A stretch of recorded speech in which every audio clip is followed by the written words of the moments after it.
Welcome back जी। माशाल्लाह हमारी नशिस्त तो अपनी जगह सजी हुई है। साथ साथ सियासी जमातें अपनी गहमा गहमी अपनी कैंपेन के आखिरी चंद घंटे भरपूर अंदाज से यूटिलाइज करने की कोशिश कर रही हैं। रह गए हैं। So we just saw ex prime ministers Nawaz Sharif, Shahbaz Sharif and Maryam Nawaz Kasur में उन्होंने अपना जलसा किया है। In fact it is still on going.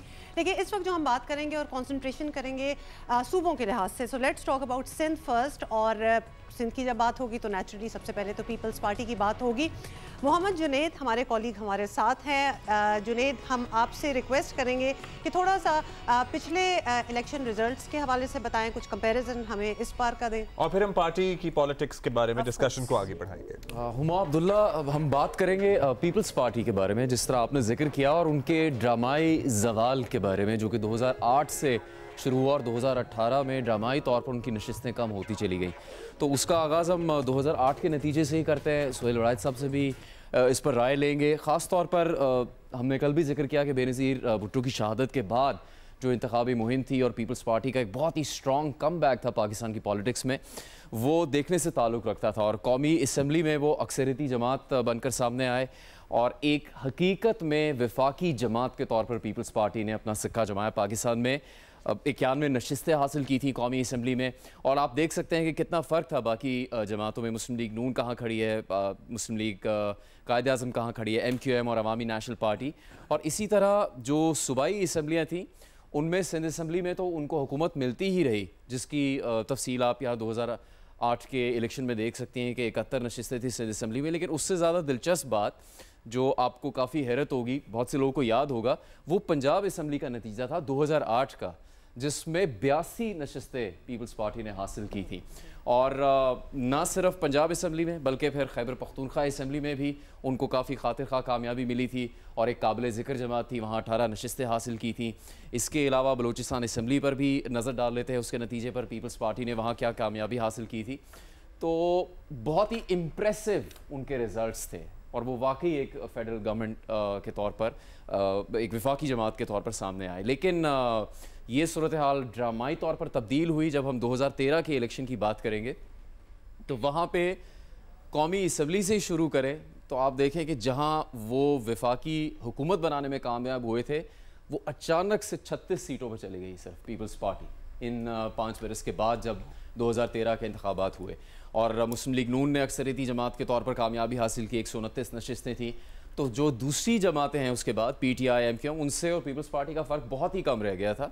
इस पर सुहेल साहब की राय लेंगे। लेकिन सिंध असम्बली में भी हम आए तो वहाँ तो उन्होंने अपनी पोजीशन किसी हद तक बरकरार रखी और फिर अक्सरियती जमात थे, हुकूमत भी बनाई। लेकिन पंजाब असम्बली अगर आप देखें 2013, तो ये सबसे ज़्यादा हैरान करता है नतीजा, जहाँ पीपल्स पार्टी सिर्फ 7 नशिस्तों तक महदूद हो। पंजाब में अब जब हम इस्तेमाल करते हैं लफ्ज़ के वाइप हो गई एक पार्टी, और ये होता रहा है मुस्लिम लीग नून और पीपल्स पार्टी के दरमियान आपस में माजी में भी, जब वो एक दूसरे को कहते रहे कि आप तो सिर्फ सिंध की जमात बन के रह गए, आप तो सिर्फ पंजाब की जमात बन के रह गए। तो ये 2013 में पंजाब असम्बली में हालात हो गए थे पीपल्स पार्टी के। तो इसलिए हम फिर 2018 का जो कंपैरिजन है उसको नहीं छोड़ सकते कि वहाँ उन्होंने फिर किस तरह से कम बैक किया, स्पेशली जब तहरीक इंसाफ कामयाबी हासिल कर रही थी। उसमें पीपल्स पार्टी की पोजीशन ये थी कि वो PMLN के बाद पोजीशन बनाने में कामयाब हुई, जिसमें उसकी 43 नशिस्तें थी और फिर उसके बाद MMA। और पंजाब असम्बली का भी एक दफ़ा देख लेते हैं कि 2018 जो आखिरी इंतखाब था उसमें पीपल्स पार्टी ने क्या कारकर्दगी दिखाई। पंजाब असम्बली की जो इलेक्शन था उसमें 6 सीट सिर्फ हासिल कर सकते। Thank you Junaid, thank you for sharing that with us. बहुत सी हेल्पफुल इन्फॉर्मेशन इसी तरह आपको जियो के इलेक्शन हेडक्वार्टर में मिलती रहेगी। मीनवाइल हमें स्टूडियो में इसी टेबल पे साफ़ी साहब ने ज्वाइन किया है। साफ़ी साहब अस्सलाम वालेकुम, कैसे हैं आप? सो हम सोचते हैं फिर आप इससे बात शुरू कर देते हैं। We are going to talk about party की पॉलिटिक्स। और पाकिस्तान में वैसे तो तमाम जमातें ये दावा करती हैं कि हम नज़रिए की सियासत कर रहे हैं या हम अपने बयानी के साथ खड़े हैं, लेकिन हकीकत ये भी है कि तमाम जमातें इसीलिए सियासत कर रही हैं ताकि वो इक़्तिदार के ऐवानों तक पहुँच सकें किसी भी तौर। आज अगर किसी के मुखालिफ हवाएं चल रही हैं तो जैसे ही हवाओं का रुख बदल जाएगा सब कुछ भुला दिया जाएगा, सब कुछ चेंज हो जाएगा, बयानिया भी, मुज़ाहिमत भी, यही होता रहा है। Be it any political party. Let's talk about People's Party for now. साफ़ी साहब, बहुत इन्होंने एस्टैब्लिशमेंट के हाथों सोबतें बर्दाश्त की, लेकिन उसके बाद तो फिर काफी प्रो एस्टैब्लिशमेंट सियासत की है। सोबतें मेरे ख्याल में उस वक्त तक बर्दाश्त की जब तक ज़माम कार पूरी तरह जरदारी साहब के हाथ में नहीं आया था। भुट्टो के दौर में सोबतें थी, बेनज़ीर साहबा के दौर में सोबतें थी। फिर आप देखें कि जब वो सदर बने तो दरमियान में इस्टेब्लिशमेंट और उनकी कशमकश रही और उसमें उनके वज़ीर-ए-आज़म भी कुर्बान हुए, लेकिन ऐसी कोई जिसको हम सऊबत कहें ख़ुद जरदारी साहब ने बर्दाश्त नहीं की। फिर ये 2013 से पीपल्स पार्टी ने भी प्रो इस्टेब्लिशमेंट सियासत शुरू कर दी है, या इस्टेब्लिशमेंट को खुश रखने की सियासत, जिसका सिलसिला क्या आज तक जारी है? जो उसका सिलसिला आज तक जारी है। और आगाज़ हुआ था बलूचिस्तान में मुस्लिम लीग नून की हुकूमत गिराने से, जिसमें पीपल्स पार्टी ने भरपूर सपोर्ट किया। फिर अपने उम्मीदवार यानी हम जैसे लोग रज़ा रब्बानी साहब के लिए लॉबिंग कर रहे थे और उनके लिए दुआइयाँ दे रहे थे, लेकिन उन्होंने उनकी जगह सादिक संजानी साहब को सेनेट का चेयरमैन बना दिया। तो उस वक्त से ये सिलसिला जारी था। और फिर बिफोर इलेक्शन में जिस तरह पिछली मरतबा लाडली नंबर 1 जमात वो PTI थी, तो सिंध भी चंद रोज़ पहले GDA को लाने की कोशिश हो रही थी, लेकिन आखिरी वक्त में जरदारी साहब की डील हो गई। अच्छा, फिर जो एक और ख़िदमत की पीपल्स पार्टी ने इस्टेब्लिशमेंट की, वो PDM तोड़ने की थी। PDM पीपल्स पार्टी ने ख़ुद बनाई थी, ख़ुद लोगों को मदऊ किया था। पहले मोहसिन दावड़ को उनके दबाव पे PDM से निकाल दिया, उसके बाद फिर ख़ुद PDM से निकल गए। और जब बिलावल के खुसूसी जहाज़ में लाया गया गिलगित से इस्लामाबाद और उसमें सारी डील तय हो गई और वो अभी तक चल रही है। तो अभी भी पीपल्स पार्टी को जो शिकवा शिकायत है वो सिर्फ इस हद तक है कि लाडली नंबर 1 इस वक्त मुस्लिम लीग सर, एक राय ये भी है कि एस्टैब्लिशमेंट चलें हकीकत है, लेकिन पीपल्स पार्टी फिर भी बाज़ लोगों की राय है कि कानून की बालादस्ती की बात करती है, सिस्टम में रहते हुए तब्दीली लाने की बात करती है, आइन की बालादस्ती की सिस्टम की वो वहाँ बात बहुत ज़्यादा होती है, लेकिन उस सिस्टम की होती है जो कराची में उन्होंने इस्टेब्लिश किया है। आप शायद उस सिस्टम की बात और भी बहुत से फैक्टर्स हैं। बाय द वे, अभी जुनेद बता रहे थे पीपल्स पार्टी के पंजाब से वाइप आउट होने में उसमें उनकी अपनी परफॉर्मेंस का भी किरदार है। Shahzad, if you would like to मैं जरा बात करूंगा, थोड़ी सी शायद बात तवील हो जाए, क्योंकि अभी जब आप पीपल्स पार्टी का सवाल कर रहे थे तो मैंने एक पूरा उनकी जो सियासत रही है 2007 ऑनवर्ड्स वो मैंने नोट किए। परफॉर्मेंस का भी है, लोड शेडिंग इंतहा से ज़्यादा थी, टेररिज्म था, पीपल्स पार्टी को 2013 में कैंपेन नहीं करने दी, उसका तो नुकसान हुआ। लेकिन ये जो कहते हैं आसिफ अली जरदारी सब पर भारी, एक्चुअली तो वो पीपल्स पार्टी पे भारी पड़े हैं, खासतौर पे पंजाब और KP में, क्योंकि एक सूबे की जमात ये बन के रह गई है। और इसमें एक फैक्टर ये भी था कि 2 पार्टी सिस्टम था, फिर तहरीक इंसाफ आई, तो तहरीक इंसाफ ने पंजाब में अपनी जगह बना ली। अब जरा चार्टर ऑफ डेमोक्रेसी के बाद जो सियासत रही, जब जमहूरियत का दोबारा आगाज़ हुआ परवेज़ मुशर्रफ के बाद, आते साथ पीपल्स पार्टी ने गवर्नर राज लगा दिया पंजाब में।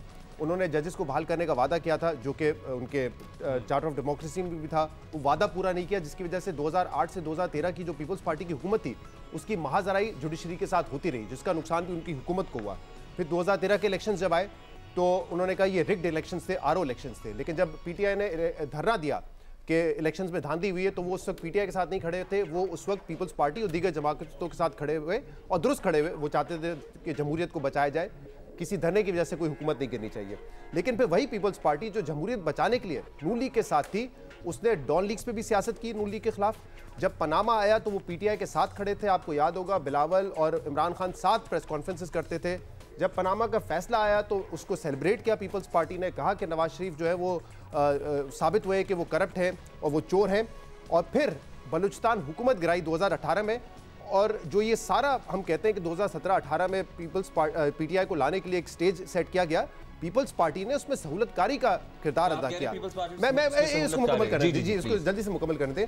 तो उस वक्त सहूलतकारी की इमरान खान हुकूमत में आ गए, लेकिन जब इमरान खान हुकूमत में आए तो बिलावल ने उनको नाम दिया सिलेक्टेड का, जबकि खुद सहूलतकारी करते हुए आए थे बलूचिस्तान हुकूमत गिराकर। फिर इमरान खान को सिलेक्टेड का 2022 में वोट ऑफ नो कॉन्फिडेंस आए, जो इनिशिएट पीपल्स पार्टी ने किया, और पीपल्स पार्टी ने इनिशिएट किया, शहबाज शरीफ साहब को वजीर आज़म बनाया।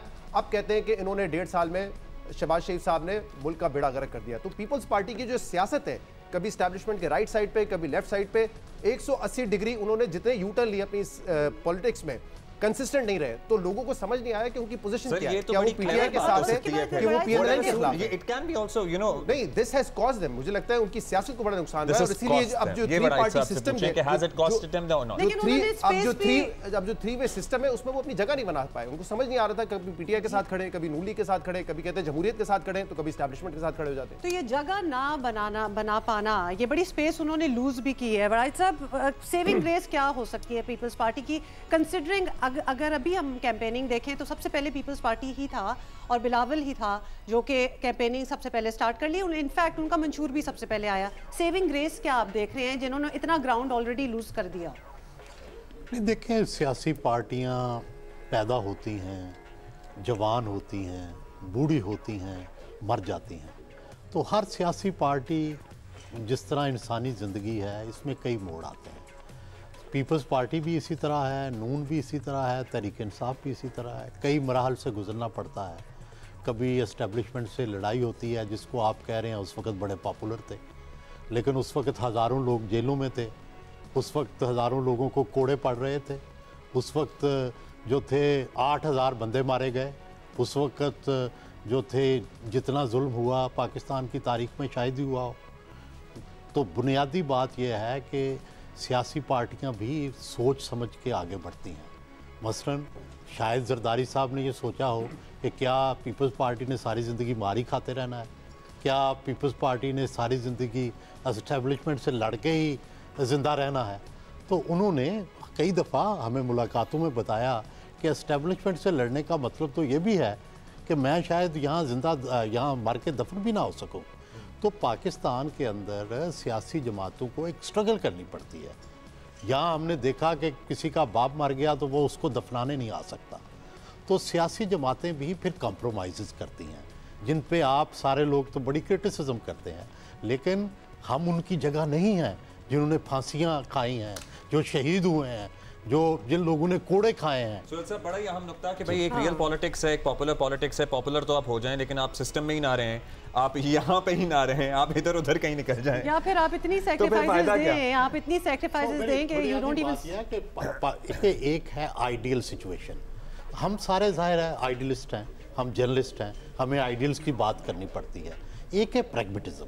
तो सियासी जमातें इन दोनों के दरमियान बैलेंस करने की कोशिश करती हैं। कि ये जो प्रैग्मेटिज्म उन्होंने दिखाया है, क्या उससे उनको नुकसान हुआ है या नहीं हुआ है, या फायदा हुआ है? नहीं, देखिए, सवाल ये है कि आज तक जो है उनको सबसे ज़्यादा इक़्तिदार मिला है, उनको सिंध में इक़्तिदार मुसलसल 15 साल मिला है। इसको क्या आप स्पेस को लूज करना कहेंगे? और अभी भी सिंध की सबसे पॉपुलर जमात है।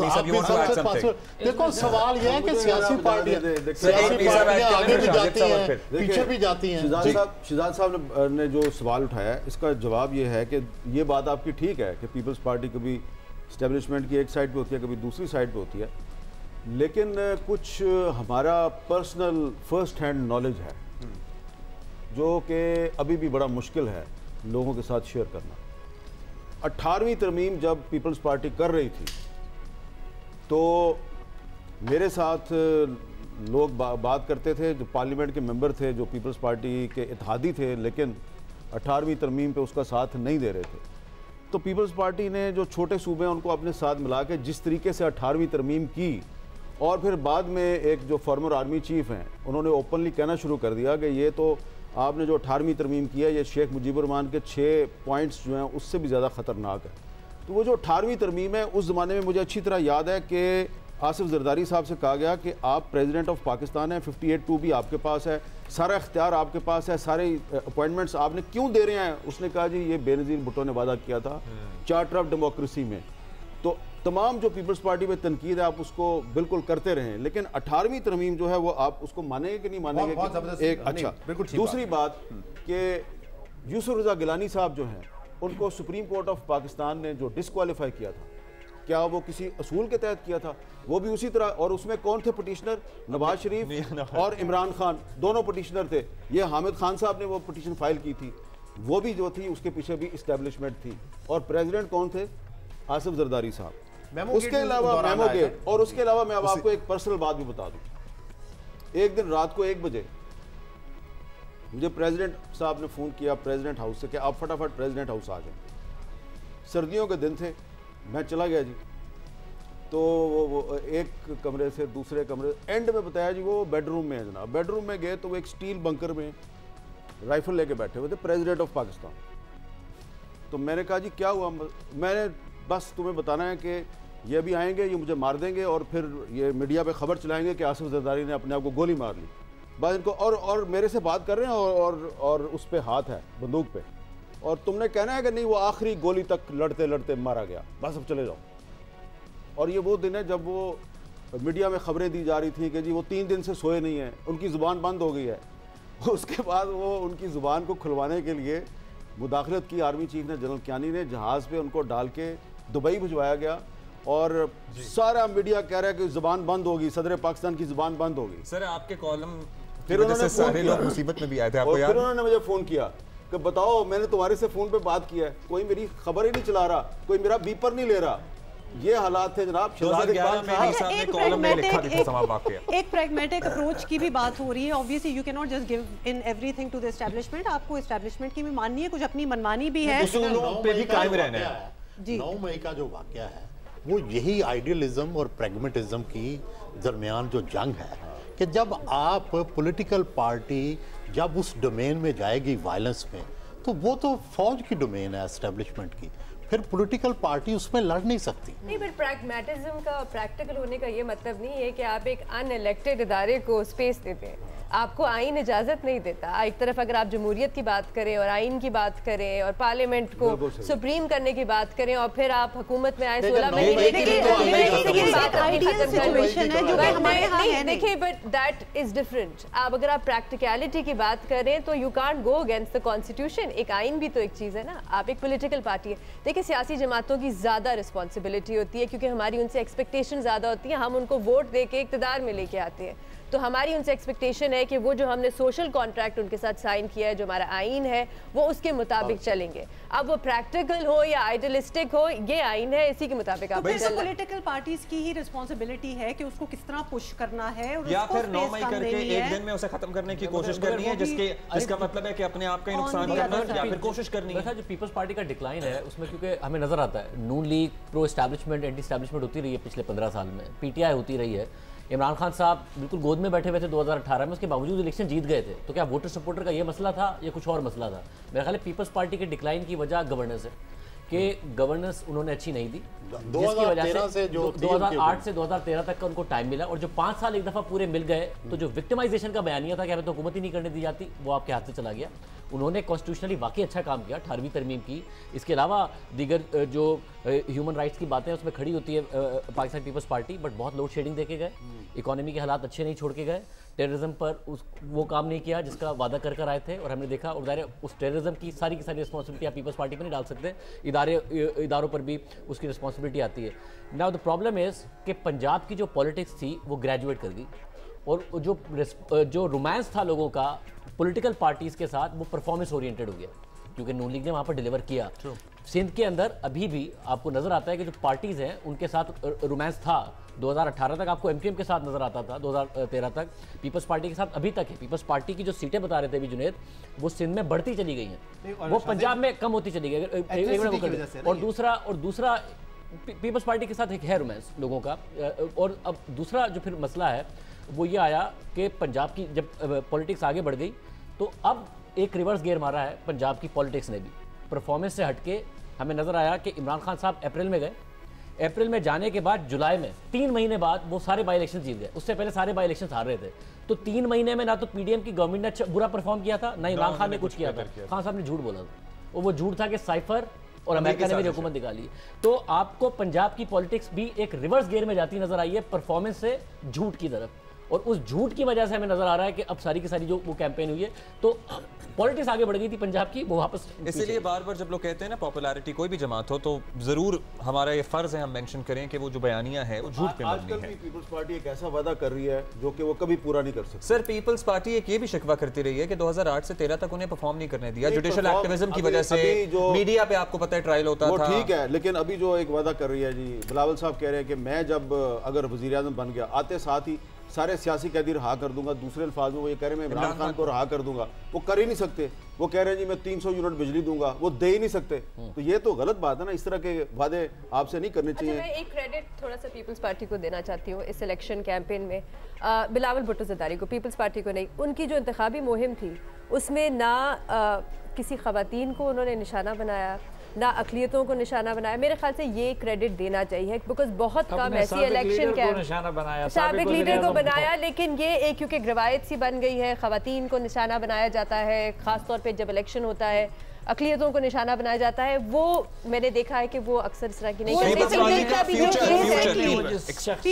मुझे लाइफ पे जाना है अभी जरा। अच्छा ठीक है, फ्यूचर की तो बात करें, लेकिन आसफा भुट्टो की भी हमने बात करनी है। बिल्कुल, बिल्कुल, she is a very big part of the party. She is a Bhutto, she is Aseefa Bhutto, she is Benazir daughter, और बड़ा अच्छा बोलती हैं, बड़ा इफेक्टिव बोलती हैं, लेकिन उनको अपनी ही पार्टी से फिलहाल कोई टिकट वगैरह अभी she is not contesting elections, so yeah but she is campaigning. लेकिन एक बात मैं आपको बता दूं, पीपल्स पार्टी की जो सबसे ताकतवर खातून नहीं, सबसे जो ताकतवर इंसान है पाकिस्तान पीपल्स पार्टी की अंदर बाहर, वो आसफा भुट्टो ज़रदारी है। घर के अंदर भी ताकतवर है और बाहर भी ताकतवर है, जब चाहे टिकट ले सकती है। अभी उसने टिकट खुद नहीं दी। नहीं, लेकिन क्या वजह क्या है? पॉलिटिकल इन्फ्लुएंस है आसफा का, तो बड़ी अच्छी बात है। पॉलिटिकल इन्फ्लुएंस भी है, पर्सनल इन्फ्लुएंस भी है। अच्छी बात। बाप भी उसकी मानता है, भाई भी उसकी मानता है। चलिए, जब सब उनकी मानते हैं और सब उनकी सुनते हैं तो हम भी उन्हें सुन लेते हैं, क्योंकि वो अभी रैली से खिताब कर रही है। नवाब शाह की एक रैली से खिताब कर रहे हैं। हम वापस आ गए हैं जी, हम वापस आ गए हैं। Welcome back. पीपल्स पार्टी की सियासत को हम डिस्कस कर रहे हैं, उसका हाथा कर रहे हैं। बेनज़ीर, आपने बड़ी अच्छी बातें भी की, और खास तौर पे अगर हम बिलावल की बात करें, प्रोग्रेसिव भी लगते हैं, साउंड भी करते हैं, बातें उनकी बड़ी फ्यूचरिस्टिक भी होती हैं, बुजुर्गों की सियासत पे भी बड़ी कमेंट्री करते हैं, जो कि शायद उनके वालिद साहब को इतनी अच्छी ना लगती हो। डिस्पाइट ऑल दैट, अगर सिंध का हाल हम देखें, रूरल सिंध को देख लें, मतलब प्रोग्रेसिव बातें करने वाले लोग वो एक्शन में ट्रांसलेट बातें क्यों नहीं होती? बिकॉज इस वक्त देखें जितने रिसोर्सेज हैं, जितनी बार इक़्तिदार में पीपल्स पार्टी रही है, सिंध का हाल कुछ और होना चाहिए था, लेकिन है नहीं। तो उसका क्या रीज़न है? कहाँ से शुरू करें? मेरा ख्याल है कि हम यहाँ से शुरू करते हैं। मेरा ख्याल है ज़ाहिर कराची ज़्यादा बेहतर हालत में होना चाहिए था, और बिलावल भुट्टो ज़रदारी साहब के पास ये स्लोगन होना चाहिए था जब वो पंजाब में एंट्री दे रहे थे कि मैं लाहौर को कराची जैसा कर दूंगा। मगर हमारे बहुत सारे गेस्ट कराची से आए हुए हैं, बेनज़ीर लाहौर से आए हुए हैं, बेनज़ीर लाहौर से आई हैं, बड़ाई साहब लाहौर से आए हैं, उन्हें फ़र्क महसूस होगा। और कराची एक ऐसा शहर है कि आप अगर बाय रोड आएंगे तो भी आपको पता चल जाएगा, और अगर आप बाय एयर आएंगे और जैसे ही आप लैंड करेंगे उसके बाद जैसे ही एयरपोर्ट से निकलेंगे तब भी आपको पता चल जाएगा। लाहौर में आप बाय रोड एंटर हों तब भी आपको बहुत डिफरेंट लगेगा और खूबसूरत लगेगा, बाय एयर जाएंगे तब भी एयरपोर्ट से निकल के अलग लगेगा। तो बिलावल भुट्टो ज़रदारी को कराची को बेहतर करना पड़ेगा अगर उन्हें इस मुल्क का प्राइम मिनिस्टर बनना है।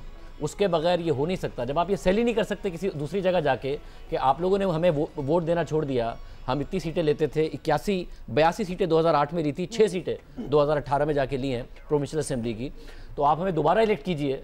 तो आपको ये बताना पड़ेगा कि हम जहाँ 15 साल हुकूमत करके आ रहे हैं आपको वैसा कर देंगे। और बिलावल भुट्टो ज़रदारी के पास ये स्लोगन नहीं है कि रूरल सिंध के बारे में लोगों के जहन में बहुत से सवालात होते हैं, लेकिन शायद वहाँ इतने बुरे हालात नहीं है जितना प्रोजेक्ट एट टाइम्स किए जाते हैं। रूरल सिंध में सड़कें भी पक्की हैं, बहुत से मकामात पे आपको एक्सेस रोड नेटवर्क भी मौजूद है, डिस्पेंसरियां भी हैं, स्कूल भी हैं। Karachi yes a big health में पाकिस्तान पीपल्स पार्टी ने अच्छा big question mark, but Karachi के लिए कोई भी कुछ नहीं कर सका। 80s की सब सियासत, ज़िया साहब से लेकर ज़िया उल हक से लेकर मुशर्रफ के जमाने से लेकर कराची के लिए कौन डिलीवर कर सका?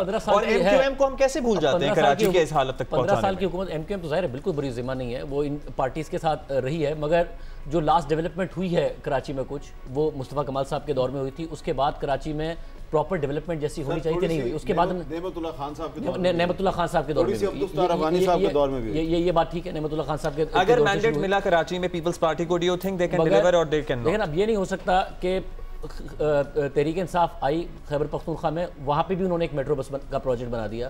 पंजाब में तो बहुत सारे बन गए, कराची में एक भी नहीं है और नहीं बना पाए। और जो एक बन रहा है वो भी डिलीवर नहीं हो पा रहा है, वो भी वफाक की मदद से बन रहा है। कराची में आपको टैंकर से पानी आता है, आप पानी नहीं, ये वो मसाइल हैं।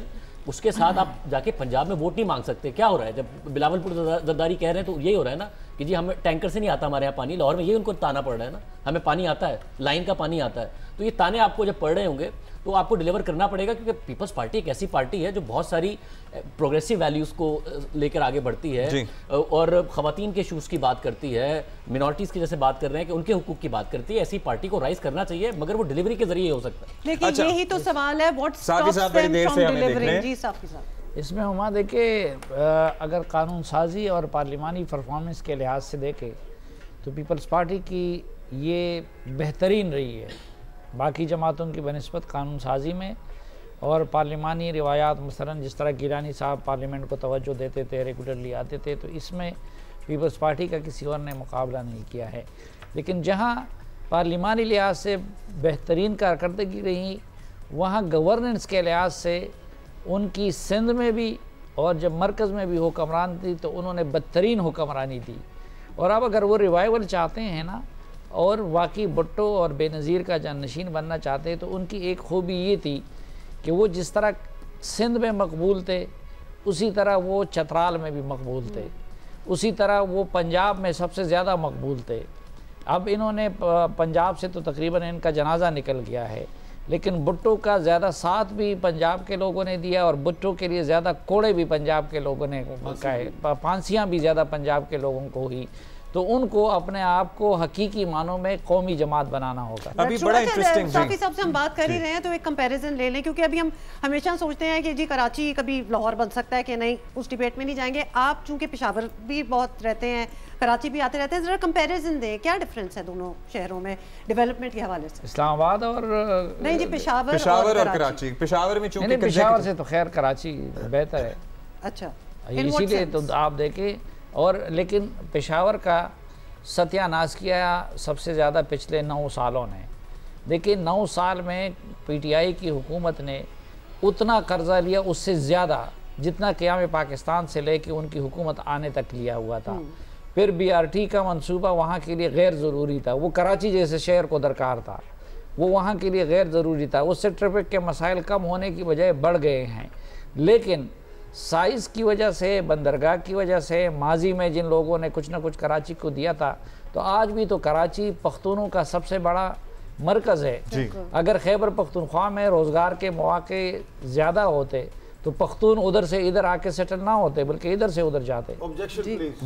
जी, आपने कराची की बात कर ली, आपने लाहौर की बात कर ली, आपने पेशावर की बात कर ली, कोयटा की बात क्यों नहीं करते? बिल्कुल करें, कर लेते हैं। बिल्कुल, कोयटा जो है वो इन तमाम शहरों में सबसे ज़्यादा पसमानदा है और बलूचिस्तान का जो दारुल खुलाफा है, यानी कि कोयटा, अगर आप वहाँ पे जाएं तो फिर आप कहेंगे कराची तो जन्नत। लेकिन सबसे पसंदीदा होने के बावजूद खूबसूरत भी है। कोयटा गए, बिलावल भुट्टो जरदारी 3 दिन उन्होंने वहाँ गुजारे। उसके बाद फिर आसिफ अली जरदारी साहब ने भी तुरबत में जलसा किया। वहाँ पे वो सियासी जोड़ तोड़, आपको पता है बाप पार्टी से कुछ लोग इनको भी प्यारे मैं ये आपको बताना चाहता हूँ कि जो तुरबत है, तुरबत जो है वो कोयटा से बेहतर है। अच्छा, तुरबत कोयटा से बेहतर है क्योंकि डॉक्टर मालिक साहब जो हैं वो 2.5 साल के लिए चीफ मिनिस्टर बने थे, तो उन्होंने 2.5 साल में जो तुरबत है उसको काफ़ी तो वो तो उनकी पर्सनल था ना कि वो चाहते थे। लेकिन जब हम कोयटा की अभी आप जब बात कर रहे थे, तो अगर हम क्रिटिकली एनालाइज कर रहे हैं या क्रिटिसाइज करें फॉर दैट मैटर कि वहाँ डेवलपमेंट क्यों नहीं है, तो हम किसको ब्लेम करें? हुमा एक मिनट, सिंध में बड़ा जुर्म ये हो रहा है कि एक कौमी जमात सिंध में लिसानी सियासत कर रही है। पीपल्स पार्टी को यहाँ पे लिसानी सियासत छोड़नी होगी। बिल्कुल, मेरे ख्याल से ये, और वो दोनों को माजी में लड़ाते भी रहे।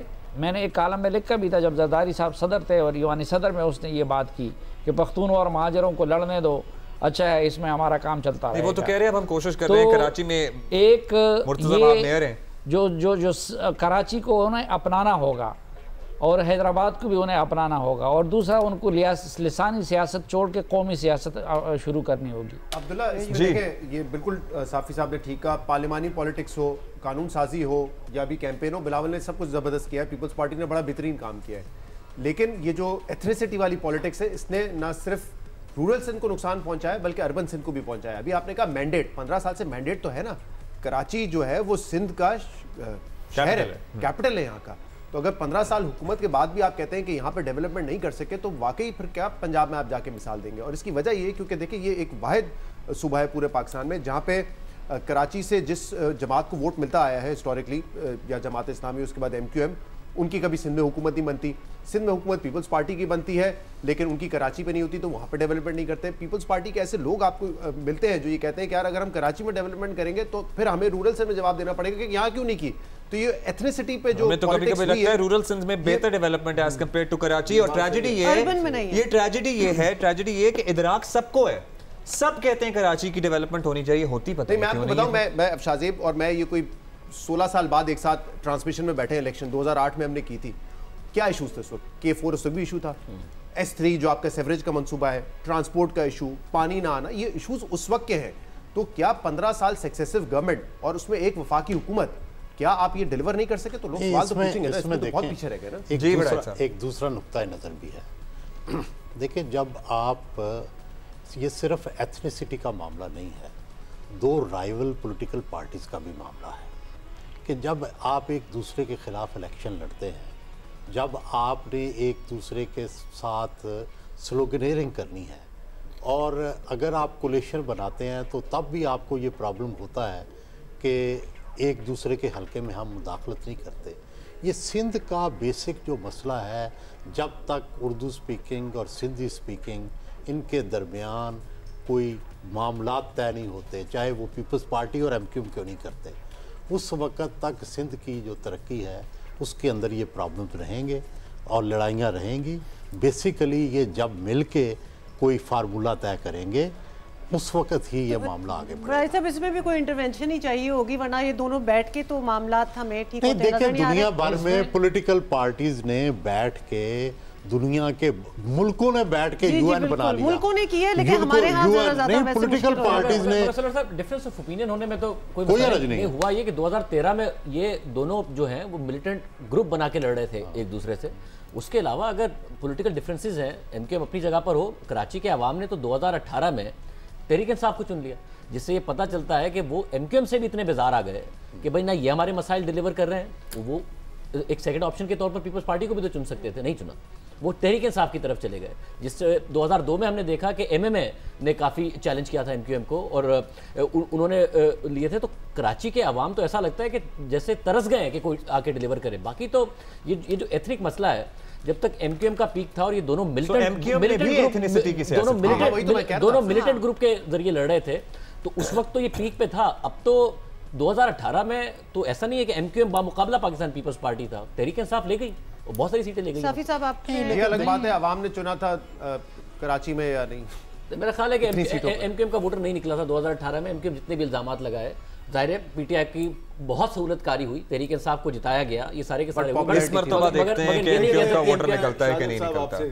चलते चलते एक सवाल पूछना चाहता हूँ, आप क्योंकि कराची में रहते हैं, ये जो अब 8 फरवरी को जो इलेक्शन है, तो इसमें कराची में और हैदराबाद में MQM का वोटर निकलेगा, इसलिए कि भाई के भी कुछ उम्मीदवार आ गए हैं और उनमें से अक्सर के पास जो इंतखाबी निशान है वो A है, A फॉर A।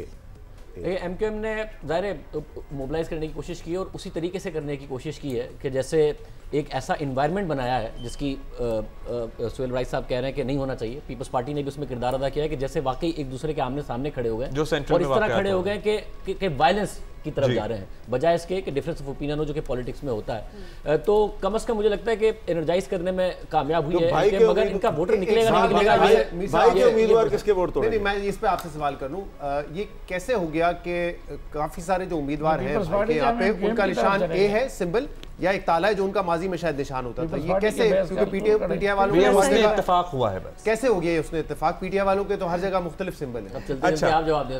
जवाब दीजिएगा। और एक हम बहुत ज्यादा पाकिस्तान पीपल्स पार्टी की परफॉर्मेंस की बात कर रहे हैं, हंस के जवाब भी डाल सकते हो, जवाब दें। इस पे हम जरूर पूछेंगे कैसे मिल गया सब। मीर साहब, इरादा है आपका जवाब देने का? पीर साहब डंडा शरीफ। अच्छा, आपसे एक सवाल ये भी है, एक राय ये भी है कि भाई पीपल्स पार्टी की परफॉर्मेंस अगर इतनी बुरी है, तो रिसेंटली आपने देखा कि वो बल्दियात में भी जीत रहे हैं और थोड़ी सी बाई इलेक्शन भी जीते हैं। बल्दियात में जीते थे, लेकिन कराची का मेयर जो है वो जिस तरीके से बना है वो तो आपको पता है ना। पीर साहब डंडा शरीफ। सर, ये शरीफ फैमिली हर चीज का जवाब। पीर साहब डंडा शरीफ, इनका फैमिली से कोई ताल्लुक नहीं है नवाज शरीफ साहब से। कुछ अर्सा पहले तक नवाज शरीफ साहब और उनका खानदान भी पीर साहब डंडा शरीफ के ज़ेरे अताब थे। मैं कहा शरीफ है तो शायद उसी फैमिली से। नहीं सर, नहीं सर, वो ठीक है, मेयर के बारे में इख्तलाफ हो सकता है, लेकिन वोट तो परफॉर्मेंस तो बेहतर हुई ना नताइज के एतबार से पीपल्स पार्टी। कुछ चीज़ें ऐसी होती हैं। मैं इस मामले में साफी साहब की राय से इत्तेफाक जी। अभी आनी है उनकी राय, अभी आई नहीं है, इत्तेफाक इन्होंने पहले कर लिया। जी जी साफी साहब प्लीज। देखें कुछ चीज़ ऐसी होती है, जरदारी साहब बहुत ज़हीन आदमी हैं और बिलावल साहब भी बहुत ज़हीन हैं। अपने लिए जो कॉम्प्लिकेटेड सिस्टम, इन्वर्टेड कामाज में जो सिस्टम आप कराची वाले उसको बेहतर जानते हैं, वो जो इन्होंने अपने लिए बनाया है, अगर काश यही सिस्टम वो पूरे सूबा सिंध के लिए और कराची के लिए और आवाम के लिए बना देना तो ये बिल्कुल जन्नत बन सकते हैं। अच्छा, दूसरी बात ये है कि ये पीर साहब डंडा शरीफ है या कौन है, ये इधर इनकी कमाई के रास्ते में रुकावट नहीं बनता और आवाम की खिदमत में फिर रुकावट बन जाता है। सर ये सिस्टम क्या है? आपने बड़ा अच्छा सवाल उठाया है। पीर साहब डंडा शरीफ बलोचिस्तान में भी कमाई कर रहा है। अभी आपको क्या लगता है, क्योंकि आपके ही प्रोग्राम में शुएब शाहीन थे, वो तो कहते हैं खैबर पख्तूनख्वा तो पक्का किला है और उस पर तो कोई उन्हें डाउट ही नहीं। आप तो उन नशिस्तों में, चूंकि आप कराची आ गए थे नहीं थे ना, मैं और आमिर मीर साहब तो किससे सुन चुके हैं ना उससे पहले कि बाजवा साहब किस तरह इलेक्शन से पहले कहते थे कि हम लाएंगे। अगर कोई वाहिद वजह है मुझे इस्लामाबाद से कराची आके खुशी होती है, वो नशिस्तें हैं कि उनमें मुझे शिरकत नहीं की। अच्छा मैं कराची आ गया। नहीं आपको खैर इसके बावजूद भी कराची वालों के लिए, उन नशिस्तों के लिए उधर आना पड़ता है। जब भी उधर से बुलाव आता है तो कराची वाले जरूर आते हैं। लेकिन ये कि वो फिर आप डंडा शरीफ जो कुछ कर रहे थे तो हम बराह रास्त देख रहे थे कि इलेक्शन से पहले फैसले हो चुके थे। हमारे मुझे डंडा महसूस होना शुरू हो गया। मगर इस बात को जरूर दोहराना चाहिए कि उस नशिस्त में साफी भाई की जो बाकायदा बहस हुई थी और आई विटनेस हामिद भाई है ना, और बाकायदा तौर पर कहा था कि कुछ नहीं किया दूसरों ने जो आपके साथ।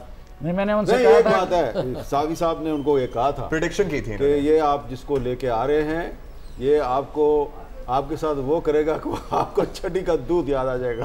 तो ये प्रेडिक्शन का सिलसिला वहीं रुक गया या जारी है अभी? साथ मैंने ये कहा था, ये आमिर मीर साहब गवाह है कि ये आपसे नवाज शरीफ और जरदारी को बख्शवा देंगे। ये जुमला है जनरल बाजवा साहब को कार्ज किया था और दोनों को उन्होंने फिर मेरे साथ मान लिया रिटायरमेंट को, वाकई दोनों को बख्शवा दिया। सर आप पहचानते हैं ना, आपकी तो गुर्बत बहुत अरसे रही है, आप जाहिर है आप इतना वक्त गुजारा है आपने इमरान खान के साथ और आप उस वक्त गुजारा यार। ये तो लाहौर की प्रोडक्शन है, इन्होंने साथ क्रिकेट के लिए हमारा सूबा जो है वो तजुर्बागाह है। एस्टैब्लिशमेंट ने ये बात मैं साबी साहब की बिल्कुल इससे मैं 100% इत्तेफाक करता हूं कि इमरान खान को लाहौर ने और पंजाब ने पैदा करके एक्सपोर्ट कर दिया और नवाज शरीफ हमारे खाते में डाल रहे हैं। हमारा खैबर पख्तूनख्वा तजुर्बागाह है। 1997 का जो पहला इलेक्शन लड़ रहे थे इमरान खान साहब, नवाज शरीफ साहब तरदीद करें, मैं आपकी आंखों में आंखें डाल के कहता हूं कि आपने इमरान खान को 20 नशस्तें ऑफर की थी 1997 के इलेक्शन में कि तुम नून लीग में शामिल हो जाओ, उसने इनकार कर दिया। मीर साहब नहीं एक मिनट, क्योंकि उन्हें बड़े ख्वाब भी दिखाए गए थे। इसी जब 97 में वो उधर खड़े हो गए, नहीं उधर जब खड़े हो गए ना तो स्वाद से खड़े थे और तीसरे नंबर पर भी नहीं आए। खैबर पख्तूनख्वा के लोगों ने उनको इस बुरी तरह रिजेक्ट किया था जब नवाज शरीफ उनको सीटें ऑफर कर रहे थे। मगर हामिद मीर साहब ने बड़ा दावा कर दिया, वो भी आंखों में आंखें डाल के, तो इसमें हम मुस्लिम लीग नून का मौक़िफ़ लेने की कोशिश करेंगे कि उनका क्या पॉइंट ऑफ व्यू है। नवाज शरीफ साहब आप फौरन डर गए हैं। वैसे आंखों में आंखें ज्यादा ना डाले, वो आजकल पूछ रहे do you love me, I love you too, लेकिन आई लव यू टू चिराग वो कंडीशनल प्यार है, I love you if you love me, उसमें खैबर पख्तूनख्वा और बलूचिस्तान लेबॉर्टरीज है। सोच ले आंखों में आंखें डाल, ये दो सूबे लेबॉर्टरीज है। साफी साहब वैसे अच्छा जी 2 मिनट बहुत कम है, हमारे पास वक्त कम है, नहीं ये दो सूबे लेबॉर्टरीज है तो एस्टैब्लिशमेंट ने जो भी नया तजुर्बा करना इस हो पहले तजुर्बा होगा खैबर अच्छा चलें इस पे हम तफसील से अगले घंटे में बात करेंगे। खैबर पख्तूनख्वा की इस मरतबा सरे 10 कोई नया तजुर्बा उनके ज़हन में नहीं लगता, देखते हैं क्या तजुर्बा। बेनज़ीर आप भी सिर्फ सुनी रही हैं। मैं कराची पे तो मैं क्या ही वैसे बात करूं, मैं ज़्यादा इस पे मेरा फोटे नहीं है, लेकिन मुझे एक चीज़ जो जिस पे मुझे हैरानी होती है वो ये कि कराची में पब्लिक ट्रांसपोर्टेशन का जो सिस्टम है, इतना बड़ा शहर है, इतनी बड़ी इसकी आबादी है, लाहौर में भी पब्लिक ट्रांसपोर्टेशन का सिस्टम बहुत बेहतर है और ये मुझे बड़ी हैरानी होती है कि यहाँ पे अभी तक इतने सालों से पीपल्स पार्टी की हुकूमत है, जिसकी भी हुकूमत रही है, ये एक सिस्टम, एक बेसिक चीज़ ट्रांसपोर्टेशन, ख़ासतौर पे ख़वातीन पे मैं फिर से आऊँगी, उनके लिए बहुत अहम होता है। ये वेलकम टू द जंगल, क्योंकि बिल्कुल ऐसा ही है और जो भी आता है बेनज़ीर सिर्फ आई है कल और इनका पहला ऑब्जर्वेशन ये है। अब अगर ये यहाँ रह रही है उनको पता चलेगा कि इनको महीने में 2 दफा टैंकर से घर पर पानी भरवाना पड़ेगा, सारे प्रॉब्लम्स होंगे। कराची के साथ जो जुल्म हुआ है, इस जुल्म में नून लीग की लीडरशिप भी शरीक है। मसलन ये ऑरेंज लेन जो ऑरेंज ट्रेन का मंसूबा था, ये कराची की ज़्यादा ज़रूरत थी। सर उन्होंने ग्रीन लाइन वफाक की मदद से यहाँ पे बनाया, तो उन्होंने भी कराची को अपना समझ के डील नहीं किया। लाहौर की भी जरूरत सीपैक के खाते में से बना रहे थे ना, सीपैक के खाते में से बना रहे थे, तो पहली जरूरत कराची की थी, बाकी लोगों को भी अपना हिस्सा डालना चाहिए था। सर्टेनली वफाक में जिसकी हुकूमत होती है वो अपनी जिम्मेदारी से बरी जिम्मा नहीं हो सकता। That is also right. हमने कराची पे काफी डिस्कशन कर ली है। बहुत बड़ा सवाल कोयटा के हवाले से कि कोयटा का जो हाल है उसके लिए हम किसको रिस्पॉन्सिबल ठहरा रहे हैं, ये भी पता करेंगे। वापस आएंगे फ्रॉम 7 to 8। तो अभी आप न्यूज़ देखें।